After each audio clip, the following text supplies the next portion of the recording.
Assalamualaikum warahmatullahi wabarakatuh.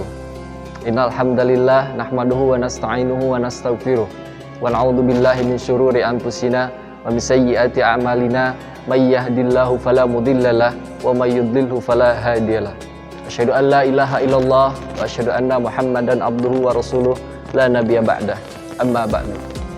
Yang terhormat Rektor Institut Pesantren Matholiul Falah Dr. Abdul Ghaffar Razin, yang terhormat pula Musaid Mudir Mahad Jami'ah Matholiul Falah Dr. Ali Subhan, dan yang saya hormati teman-teman sekalian, musyrif-musyrifah ataupun pengurus mabna dan teman-teman lainnya. Berdirinya di sini, saya akan menyampaikan beberapa patah kata, beberapa patah kalimat, beberapa paragraf-paragraf yang mungkin tersusun dalam tema Nuzulul Quran, memaknai Nuzulul Quran.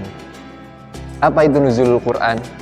Nuzulul Quran adalah proses turunnya Al-Quran dari Lauh Mahfud ke Baitul Izzah, dari Baitul Izzah ke Nabi Muhammad. Tapi yang digarisbawahi di sini Nuzulul Quran adalah proses turunnya dari Baitul Izzah kepada Nabi Muhammad SAW dengan perantara malaikat Jibril. Proses turunnya Al-Quran itu secara berangsur-angsur. Ada yang mengatakan selama 23 tahun, ada juga yang mengatakan selama 22 tahun, 2 bulan dan 22 hari. Kemudian Nuzulul Quran, yang pertama dinamakan Nuzulul Quran itu proses turunnya Al-Quran yang turun kepada Nabi Muhammad selaku surat Al-Alaq yang kita ketahui itu berjumlah 5 ayat.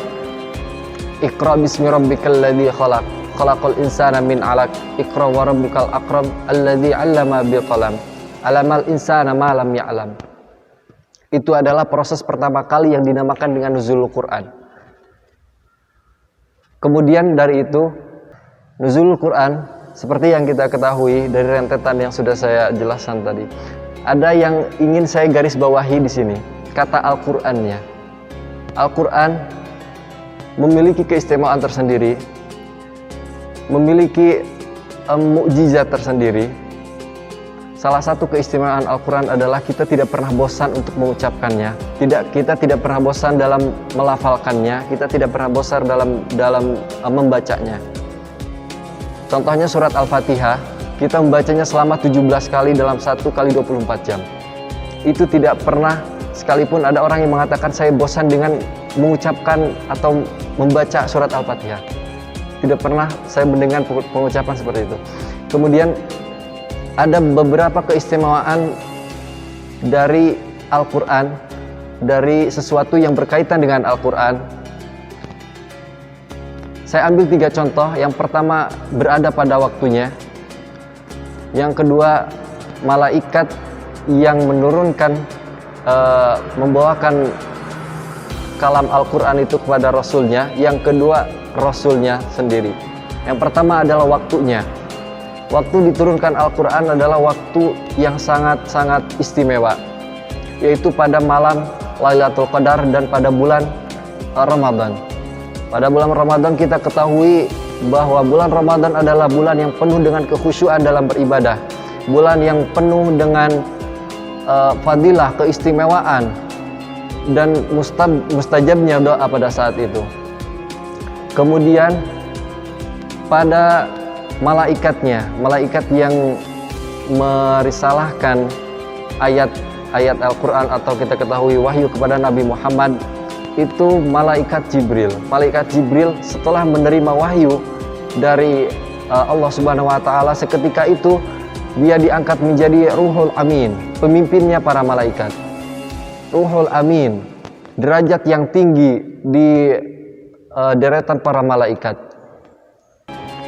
Keistimewaan terakhir adalah keistimewaan dari Rasulnya, Nabi Muhammad SAW, yang mana kita ketahui beliau adalah pemimpin terbaik, manusia agung, manusia yang dimuliakan. Beliau diberikan kemudahan oleh Allah Subhanahu wa taala dalam menyampaikan risalahnya, berupa beliau menagih menagih janji, meminta janji kepada nabi-nabi sebelumnya, kepada rasul-rasul sebelumnya, untuk membantu Nabi Muhammad SAW dalam menyampaikan risalahnya, untuk mengikuti Nabi Muhammad SAW dalam risalahnya.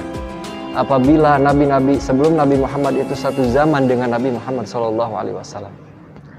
Berikut adalah 3 keistimewaan yang berkaitan dengan Al-Quran. Yang pertama pada waktunya, yang kedua malaikatnya, yang ketiga rasulnya. Akhirul kalam. Assalamualaikum warahmatullahi wabarakatuh.